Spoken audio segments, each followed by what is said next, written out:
ദേശീയ വായനാ ദിന ആചരണത്തിന്റെ കോട്ടയം ജില്ലാ സമാപന സമ്മേളനം ഏറ്റുമാനൂർ നന്ദാവനം ഓഡിറ്റോറിയത്തിൽ നടന്നു. സമാപന സമ്മേളനം P N. Panicker foundation director captain Rajeev Nair ഉദ്ഘാടനം ചെയ്തു. പക്ഷേ ഇത് പറഞ്ഞിട്ട് എപ്പോഴും ഏറ്റുമാനൂരിൽ വരുമ്പോൾ ഒരു ത്രില്ലുണ്ട്.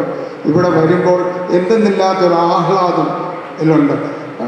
പലരും എൻ്റെ കൂടെ ഉണ്ടായിരുന്ന എൻ്റെ മൂത്തവരും ഒക്കെ മൺമറഞ്ഞു പോയെങ്കിലും അവരിവിടെ അവരുടെ സാന്നിധ്യമുണ്ടെന്ന് എനിക്ക് എപ്പോഴും തോന്നാറുണ്ട്.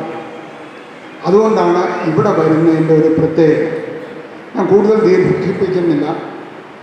ഈ 2025 പറയുന്ന ആണ്ട് സമ്മേളനത്തിൽ P N. Panicker foundation vice chairman B. Rajeev അധ്യക്ഷത വഹിച്ചു. പി.എൻ. പണിക്കർ ഫൗണ്ടേഷൻ ജില്ലാ സെക്രട്ടറി പി.ജി.എം. നായർ വായനാ ദിന പ്രതിജ്ഞ ചൊല്ലിക്കൊടുത്തു. Ettumanoor fine arts society president N. Aravindakshan Nair, N. Krishnakumar, J R. Kurup, E M. Abdul Rahman തുടങ്ങിയവർ പ്രസംഗിച്ചു. ഹൈസ്കൂൾ വിദ്യാർത്ഥികൾക്കുള്ള ജില്ലാതല ക്വിസ് മത്സരത്തിലും ജില്ലാതല കവിതാ മത്സരത്തിലും വിജയികളായവരെ അനുമോദിക്കുകയും സർട്ടിഫിക്കറ്റും പ്രോത്സാഹന സമ്മാനങ്ങളും വിശിഷ്ട അതിഥികൾ വിതരണം ചെയ്തു. മാന്നാനം കെ.ഇ. ഹൈസ്കൂളിലെ മാസ്റ്റർ ആസ്തിക് പുതുവൽ നടത്തിയ മാജിക് ഷോയോടുകൂടി യോഗം അവസാനിച്ചു. i4u news, Ettumanoor.